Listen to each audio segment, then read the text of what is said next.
So, hello everybody, and welcome to the EuroCham webinar on opportunities and trends in renewable energy.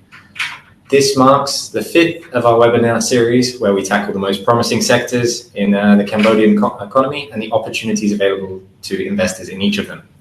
So my name is Tom Hesketh. I'm the Business Services Manager at EuroCham Cambodia, and the goal of my department is to assist companies explore and become established in the Cambodian market. And today, I'll be joined by two experts in the energy sector, Rogier, Renewable Energy Engineer at Comin, Khmere, and Bridget McIntosh, Country Director at EnergyLab. I want to give us a quick hello. Yes, hello, this is Roger. Welcome, everybody. Hi, this is Bridget.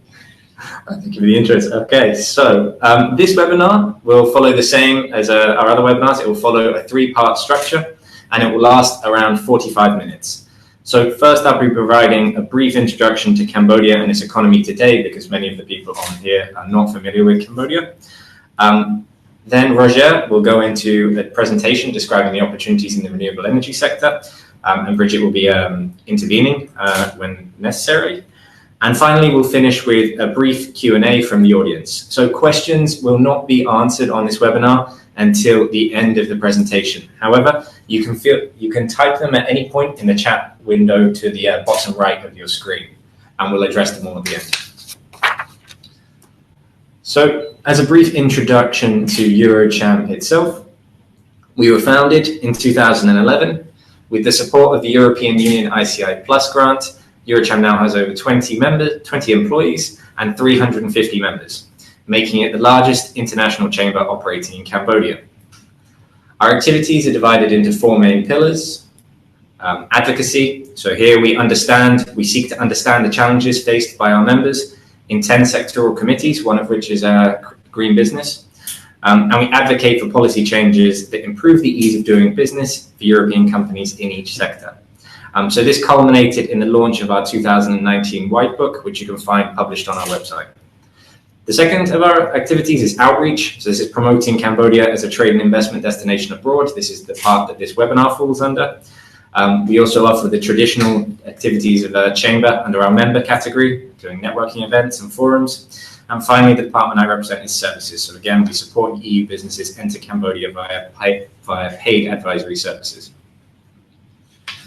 So our network has given us a broad understanding of the Cambodian economy. However, for those listeners unfamiliar with the country, Cambodia is a predominantly Buddhist country in the heart of the Greater Mekong sub-region, perhaps best known for the world-famous Angkor Wat complex. What many don't know is that Cambodia is also one of the fastest growing economies in the world, has a very stable political situation, and has a young and increasingly educated population keen to drive Cambodia's future economic growth.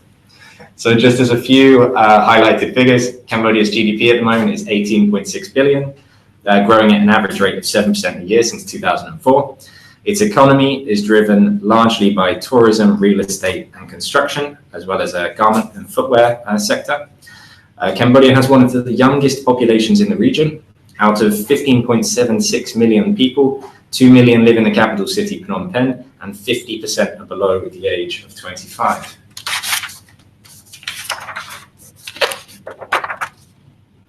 So today, one of the largest challenges we face at EuroCham Cambodia is changing the perceptions the outside world has of Cambodia. So the country can no longer be represented purely by agriculture and tourism. It represents an increasingly modern country seeking to diversify its manufacturing base and modernize in line with its Southeast Asian neighbors. So large-scale investment projects such as Aeon and Aeon 2 malls would not look out of place in Singapore and are examples of the kingdom's increasing modernization. Also of note is over the last 10 years, it has significantly reduced its reliance on energy imports from 65% of its energy being imported in 2011 to 20% today. And it's done this mostly by hydropower and coal. We'll be discussing more about the other options very shortly. So for those outside of the region, some reasons to consider Cambodia as a trade and investment destination are a relatively business-friendly government, English is widely spoken, there's a dollarized economy, you can own 100% foreign-owned business, and in general, it's a largely untapped market with a competitive labor force. And so EuroCham Cambodia normally uses the phrase, in Cambodia, nothing is impossible, but it will take time to generate a successful business here. That said, so some of the challenges that our members often quote is a rapidly changing, the same rapidly changing environment can make it difficult for companies to remain compliant.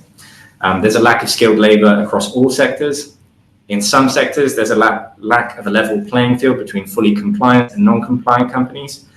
And in general, one that we can't shy away from is uncertainty regarding the trade agreements that have boosted Cambodia's export-oriented economy. Most predominantly, the Everything But Arms EBA deal with the European Union and the generalized system preferences from the US.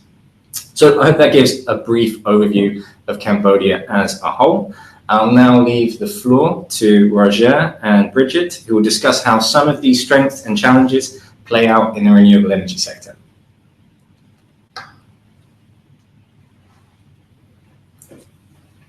Yes, thank you very much for this quick introduction and lots of information. So I'm Rogier from Mansvelt. I've been working for Comin Khmere for the last 3 years, and I will tell you mainly about some of our solar business. And first, a general introduction into Comin Khmere. So here it shows a bit of a timeline. Actually, Comin Khmere started even before the Khmer Rouge, but actually started all over again after, with mainly mechanical, electrical, and plumbing activities in buildings. So after construction is finished, we do mostly everything with lighting, firefighting, elevators, and so on. In the timeline, maybe important is that since 2010, we are basically bought by RMA Asia, which is a large American Thai company that has all kinds of activities from pizza company to car sales of Ford, and also our business. We are also active in Laos and in Myanmar and in Vietnam. Yeah, so that's briefly our timeline. So yeah, we do M&E contracting, trading where we have elevators, also power division and maintenance service. So after we installed in company everything, the service department can have a contract to keep everything working. Then I just want to give you a slight overview of graphs, what happened in the energy sector, where you can actually see that since the beginning of the century, there has been this 7% economic increase, but the power increase is actually much higher. It basically started from year zero with no energy generation at all, no networks, no nothing. So firstly, there were all kind of regional generator systems, and slowly a grid was built up. And since only a few years, solar has become a very small part of this total energy. But most of it actually initially with fuel, heavy fuel oil and imports. About 10 years ago, we were very happy that we got electricity from Vietnam, because before, even on the riverside, there were blackouts almost every few days. So that has been actually increased very well, the supply. Till actually very recently, last year, which maybe comes with a huge increase in construction in all areas, both Phnom Penh but also Sihanouk Veld, with the total increase in energy demands of about 30%, and it was actually not expected by the national utility that it would grow that much. So actually beginning of this year, in the dry period, we didn't have enough water in the hydro dams. So you can see that the blue part is actually not as big as it was expected to be. So we had blackouts over the whole country, planned. In my street, it was our side the morning and the other side the afternoon. Some people actually brought some cables back and forth to get the whole day power. But it was actually quite planned, so after a while you get used to it. But for industries, it was of course a huge issue with that you basically could only work either one day or the other days. If you had generators, you could use that. The sales of generators went up incredibly high. The prices of course also higher. But I think it's worth pointing out that this was unprecedented for Phnom Penh. Like, there hadn't been significant blackouts for such a long period of time. You came to Australia, to Cambodia in 2003, Roger, even though you've been working at Comin Asia for 3 years. You've been here for a long time. Phnom Penh historically has had a very stable electricity supply.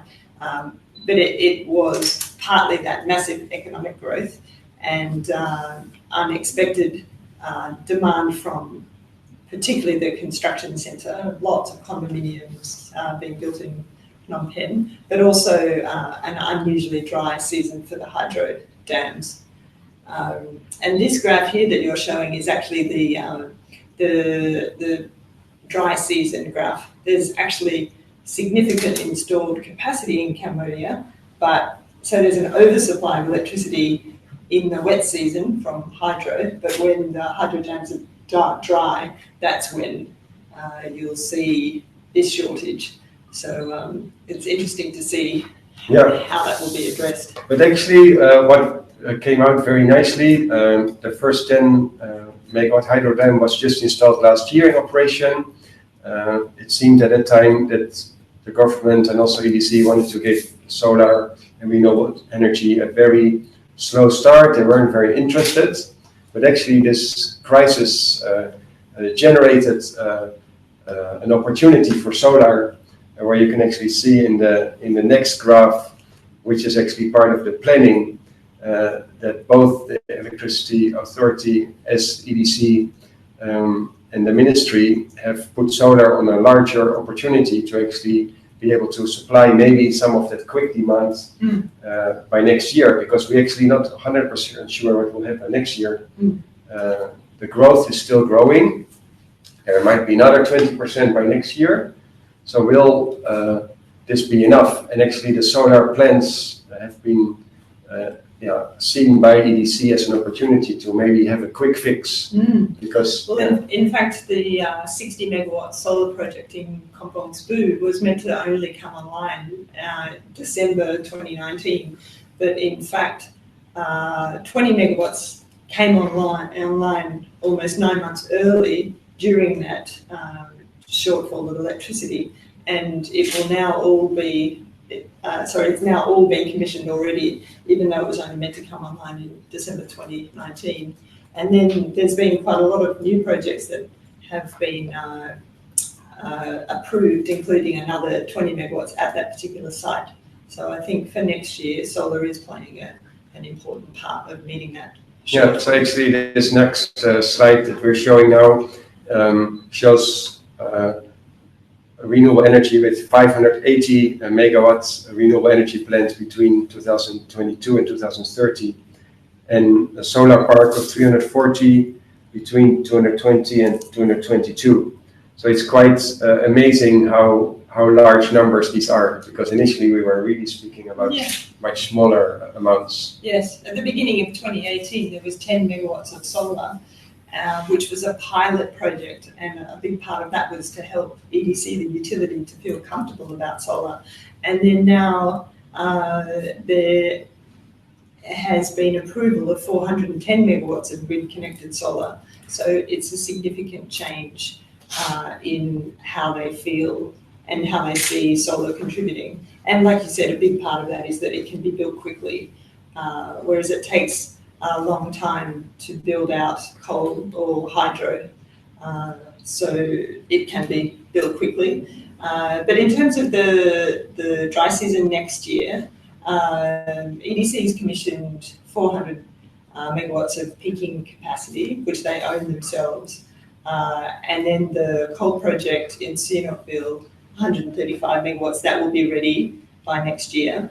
And do you know much about the status of the connection with Laos for more imports? No, I don't know exactly. I know that they're building the network, but there's still some of the issues with the supply in that region. Yeah, I think Laos is currently commissioning and testing some of the hydro, so it's expected that I think that will come online for Cambodia next year. So the intention is that there won't be a shortfall, but let's see. At the same, these few slides that I showed were actually presented by head of EDC during a presentation. The positive thing also was that they mentioned that they're not going to put a main hydro dam in the middle of the Mekong, which was a lot of reaction from World Wildlife Fund and other NGOs because of fishing. So they're actually looking into the solar also as alternative maybe for these larger hydro plants in the main Mekong stream. So that was actually quite positive. It was very positive.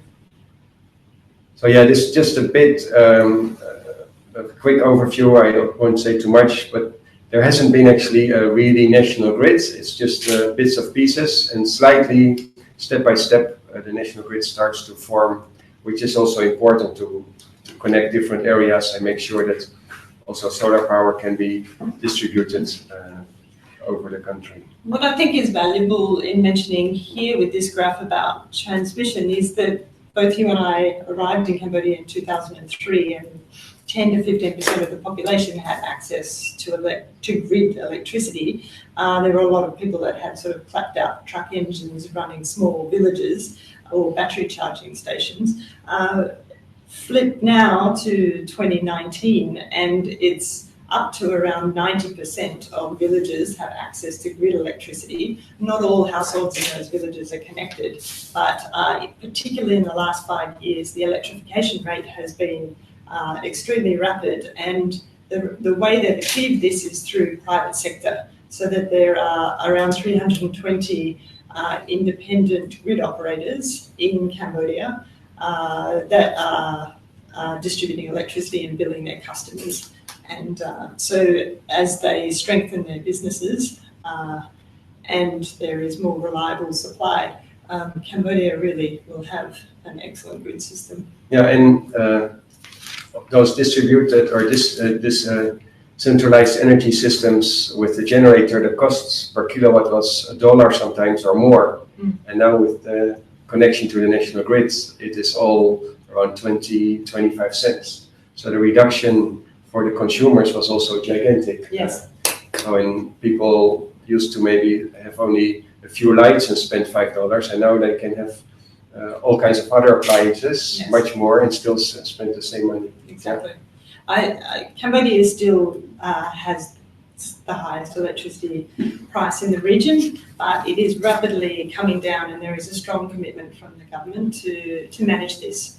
And to be honest, I think renewable energy can play an important role in reducing those costs, because I think most people will have seen that the cheapest solar project that was announced last month for a solar auction in Cambodia for a 60 megawatt project was 3.878 cents. which is extremely cheap. It's more than half the price of coal in Cambodia. And I think the cheapest hydro project is around 5.7 cents, so it's significantly cheaper. And wind power also is sort of set to come in around 7.6 to 8 cents a kilowatt hour, which is still cheaper than coal. So with a mix of cheaper renewables, as the prices come down, we can also start changing that generation cost mix. Yeah, further on the regulatory front, I won't go too deep of it, but a few years ago, actually beginning of last year, there wasn't any regulation specifically related to solar, which made the solar systems that we installed on rooftops we weren't really sure it was legal or not legal, but there was no regulation, so we just went ahead. Somewhat risky.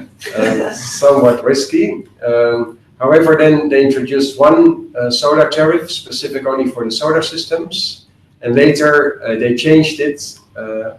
Actually, there is now a proposal for a new tariff that actually includes also a capacity rate together with a lower tariff.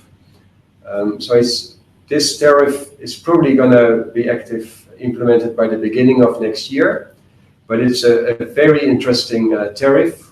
So this is not only for solar, but it is also for all companies which have to look actually what their peak load is and see if they can reduce their peak demand, which of course has a direct result or effect on the total demand, capacity demand of installed capacity that's required for the country. This is not only interesting for renewable energy, but also very much for energy efficiency. So actually during next years, looking into opportunities for companies, there's a huge need for advice to companies how they can actually reduce their peak load demand to make sure their capacity rate can be as low as possible. Yes, and there's also a lot of opportunity in metering solutions and diagnostic for factories, because now directly they can reduce their bills if they manage their demand profile and when they use it. And at the moment, they don't even have any monitoring, most of them, on when they're using electricity. So there will be a significant shift in service opportunities for equipment, but also metering, diagnostics and advice.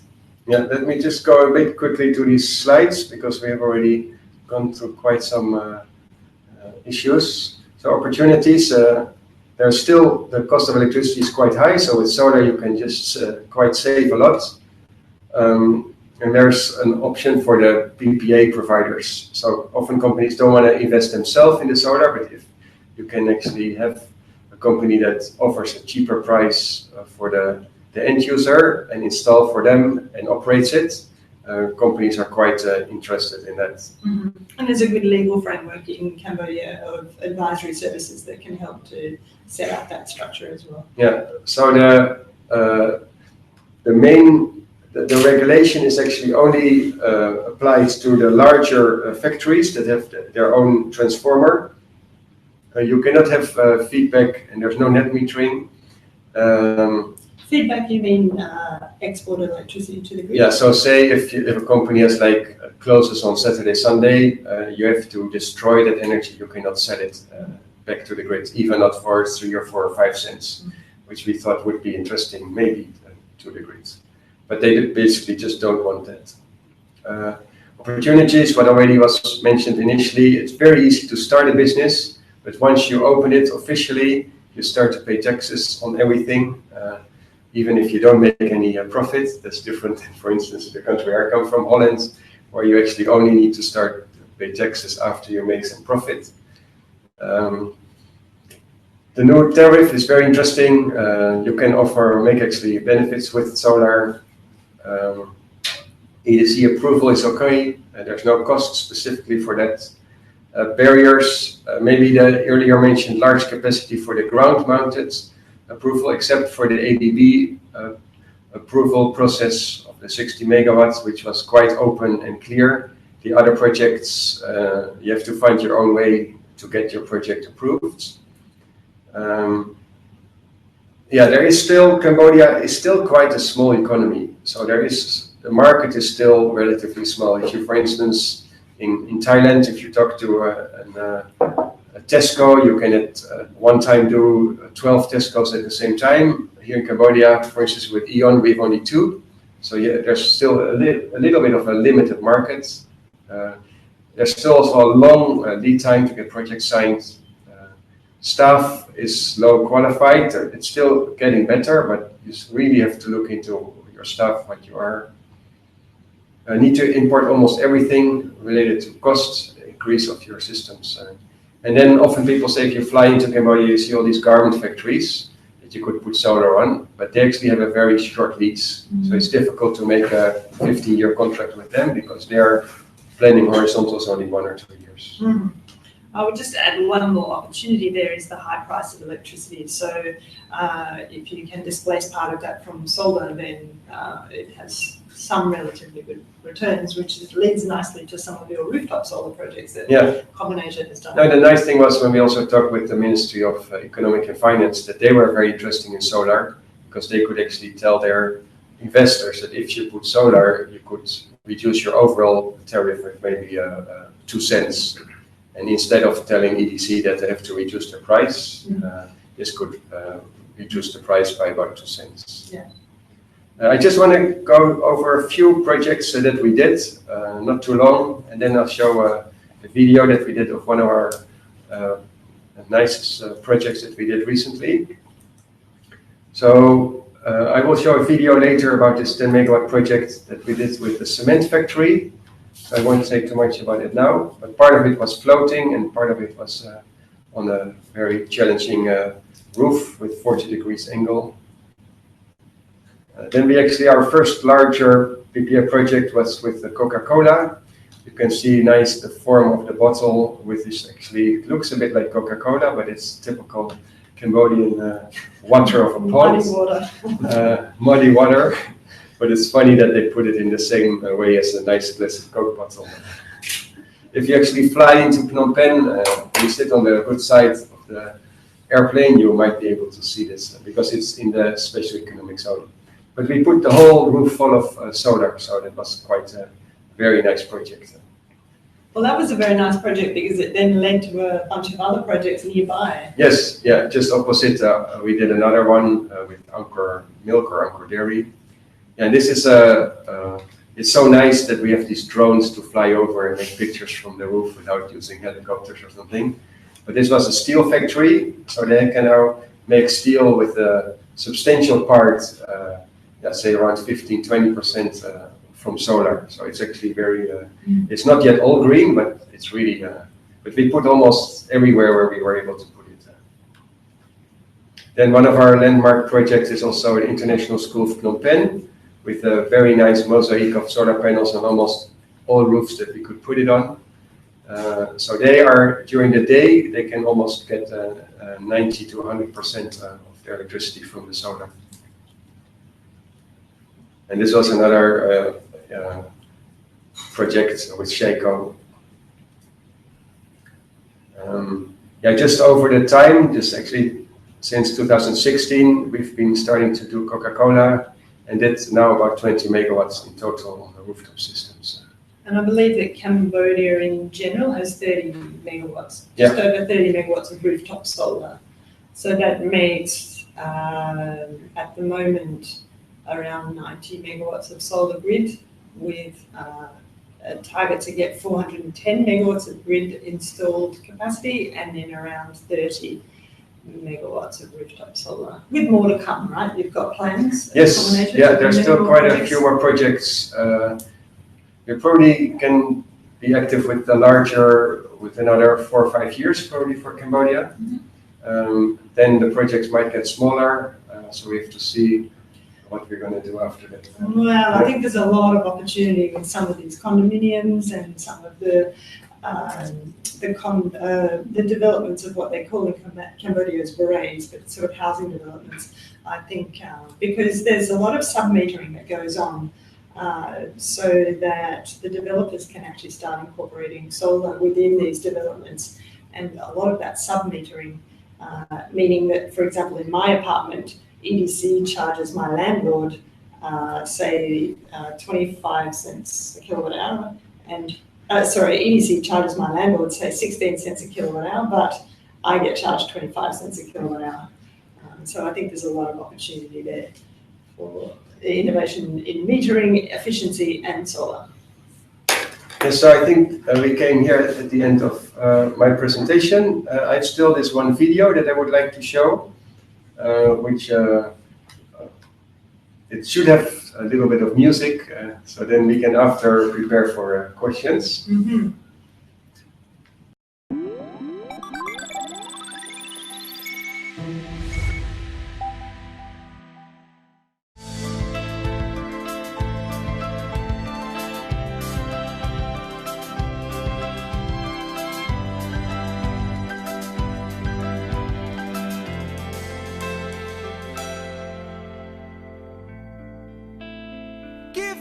Something make me believe that every fire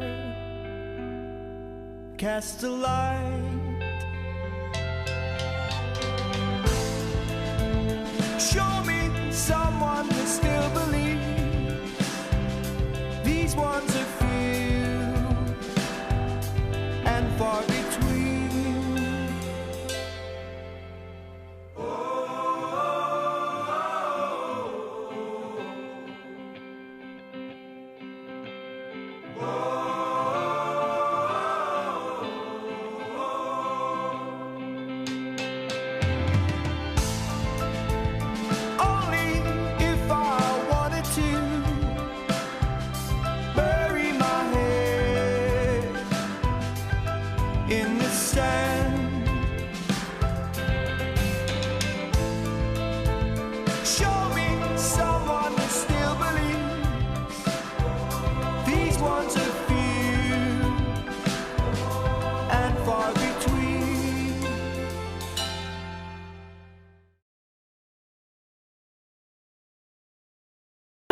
So onto your question about other sources of electricity. So biomass in Cambodia exists. There are a bunch of biogas projects at sugar mills in the west of Cambodia, in Comin. And there have been some rice generation projects, although some of them are not continuing, I understand. So biomass in general struggles with the collection of the biomass resource. So most projects have only been successful if they're located where that biomass is produced, so at the rice mill or at the sugar producing mill. Yeah, I've actually worked before I started with Comin Khmere with an investment company that was looking into investing in biomass power plants, and we tried for a few years, but we just couldn't get anything organized. At the same time, there was, with the, as you mentioned, the bagasse sugar power plants. They've actually, they're part of 14 megawatts that was mentioned. They have their own biomass in their backyard. They can directly use also especially the steam, which is more expensive than if you just use the biomass to generate electricity. So just generating electricity from biomass is almost impossible to make it financially work. Also with growing it, or there's lots of issues. And there's actually, maybe it's a bit difficult to believe, but not that much biomass available. There was also a rice gasifier power plant in the area of Siem Reap. About 5 years ago, biomass or rice husk was free to pick up from every rice mill. So they based their business model actually on that. They signed some contracts, but then you saw that also the biomass power plants in Thailand got a very not enough supply, so they start to buy from Cambodia. So certainly all the biomass was sold in this factory that is also not operating anymore. So biomass is still interesting, but it's not, the price of solar became so much cheaper that I also went from a biomass expert to a solar expert, which, it's just much cheaper and much easier. Okay, and we have one very specific question from Vincent Santanino now. Do they connect their biogas to electricity and grid via feed-in tariff systems? Yes, so the Phnom Penh Sugar in Kampong Speu has part of the year some additional electricity available, which they are able to sell. They have some kind of agreement with EPC. Yes. When the feed-in tariff terminology is usually a specific tariff that is offered to specific types of renewable energy projects, and the government will buy at that certain rate. So, example, Vietnam has feed-in tariffs for solar. Thailand has feed-in tariffs for solar. In Cambodia, there's not a specific feed-in tariff, but people with a solar project negotiate with the electricity utility to get a power purchase agreement to sell their electricity into the grid. And as Roger said, anything is possible. And so this year with the blackouts, a lot of solar projects that had been sort of a year in the making and discussing with relevant government authorities, many of them got approval to go ahead. So sometimes it is right time, right place as well. I see. Okay, just a quick intervention. So I know that a few people mentioned that the video interrupted the voice briefly. In the final recording that will be placed on YouTube, all of those issues will be resolved. So anything you've missed will be on the YouTube link at the end. So for the next question, I know there's been a lot of talk about renewable energy and environmental damage in general recently, especially from keen advocates like Greta Thunberg, and then of course you have the responses to that coming from other sources like Russian President Vladimir Putin, who says that in many developing countries, these technologies are too expensive, or they're more expensive than the alternatives. I just wanted to get the opinions of two experts on this. Is that myth or fact? Are these technologies too expensive for these type of markets? Will they be limited to only the bigger companies that can afford it, almost as a luxury purchase? No. So it's changed very significantly. And the myth is that solar is nice but expensive. Now that myth has been totally busted. And rather than me being an expert, so Bloomberg New Energy Finance have done an analysis of the global electricity system out to 2050. And everything that they talk about is how can you integrate cheap solar and wind into the grid. Whereas coal used to be the cheapest source of electricity, now wind and solar are. Obviously, the sun doesn't shine at night and the wind doesn't always blow. So the challenge becomes, how do you integrate the variability of the cheap solar and wind into a grid to make it reliable for everyone? So it does change the discussion, and it changes the trajectory of a centralized electricity system towards a more decentralized electricity system. So the traditional way of doing things has changed. But in terms of pricing, solar and wind are definitely becoming cheaper, which is why Bloomberg projects that more than half of electricity production in the world will come from solar and wind, whereas at the moment it's like 60% comes from fossil fuels. So that will change significantly. And the other interesting thing is that a company like us, I used to be working for NGOs, World Bank, UNDP, promoting all these energy sources, and lots of donor money needed to be a part of that. Now I'm working in the private sector, and we just need to make money from doing these installations. Yeah. So we don't do it for free. We don't need to make huge profits, but just a normal. And the interesting thing is that both the investment companies that invest as us, the implementer, we earn normal profit with it. The interesting thing is that, of course, the price in Cambodia came from maybe $1 to 75 cents, 50 and 25 cents, and now is around 16 cents.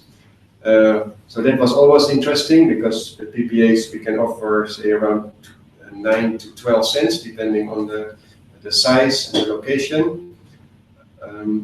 You see, for instance, in Vietnam and in Myanmar, where prices used to be much lower, that these business models didn't work. But just 2 months ago in Myanmar, they realized there was too much subsidy on the electricity price, and it went up from around 7-8 cents to like 12-13 cents. So now at once it also makes economic sense in Myanmar, and the same actually in Vietnam.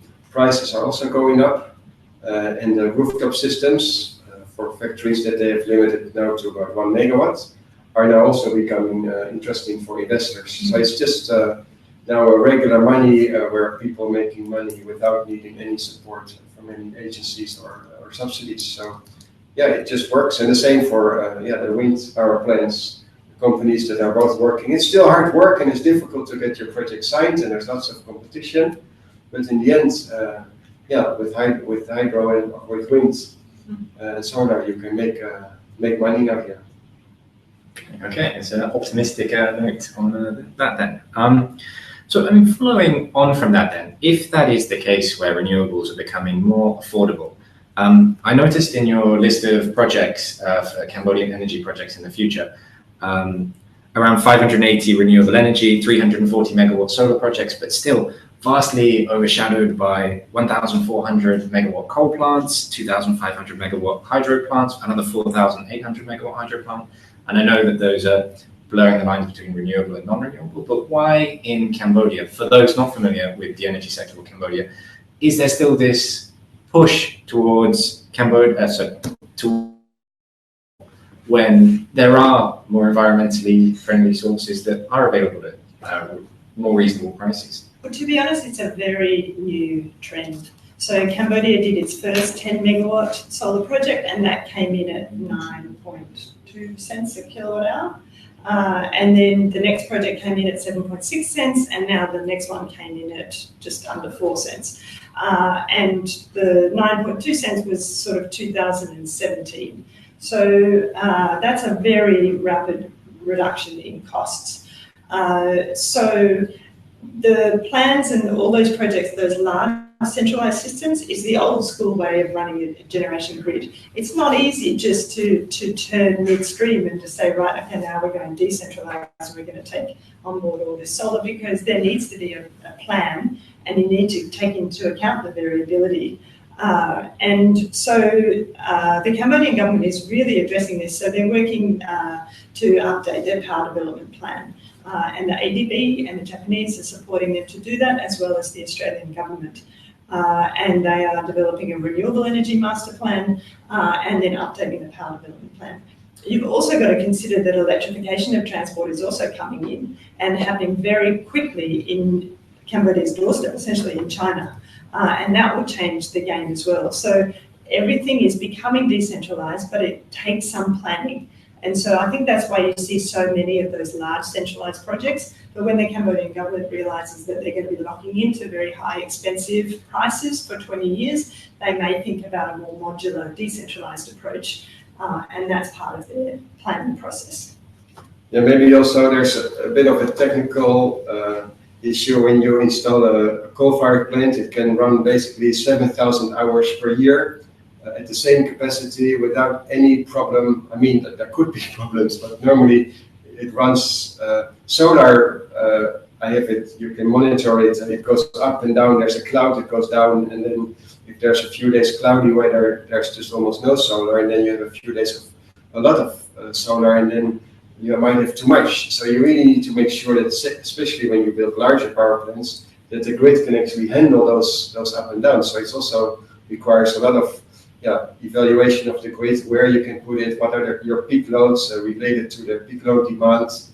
And Cambodia has actually done quite a lot in the last few years looking into this, and they're really wanting to be this part of the total demand. But it's not, you cannot just do it overnight, everything with solar. Yeah, absolutely. Yeah. And what you actually find is that now it's all about dispatchability, because when a cloud goes over, then you need to be able to dispatch other sources. Coal-fired power stations, they can run nicely for long periods of time, but you can't actually turn them down or up. And as the variability of the cheaper stuff from solar and wind comes in, gas becomes much more interesting, because you can, they're cheap to build but expensive to operate, so you only pop in the electricity when you need it for that variability. Hydro, and Cambodia has a fair bit of hydro, that can become part of that battery system, so that when the cloud goes over or when the wind's not blowing, then you release the electricity from the hydro down via the water, but you hold it back when you've got the cheaper stuff. So it's all going to be about dispatchability, but it'll be worth it because it'll be cheaper and it'll be cleaner. Okay. Well, we have no more questions from the audience. So on that very optimistic note about the potential future of Cambodia's renewable energy space, I'll close off questions, and I'll leave to final remarks for Rogier and Bridget. Is there anything you would like to say at the end? Well, thanks very much for joining, and if there's any further questions, please let us know or let EuroCham know, and then we're happy to try to answer it. There will be also Renewable Energy Week soon. Maybe Bridget can mention something about that. So we're going on to promote this in all kinds of other events, and also in the Green Biz Committee from EuroCham. So yeah, thanks very much for joining. Thank you very much for the opportunity. It's such a privilege to work in the clean energy sector at the moment. I've been working for 20 years and this is the most exciting time. And if you want to know more about Clean Energy Week, you can go to cleanenergycambodia.org. Thank you very much. Thanks, Rogier. That was a great discussion. Thank you, Tom. Thanks, Bridget. Thanks, Tom. Thank you, Rogier. Thank you, Bridget. Thank you, participants. The webinar link will be sent to all of you, and it will be sent on, be put on the EuroCham YouTube page as well. We look forward to seeing you at the next one. Thank you very much.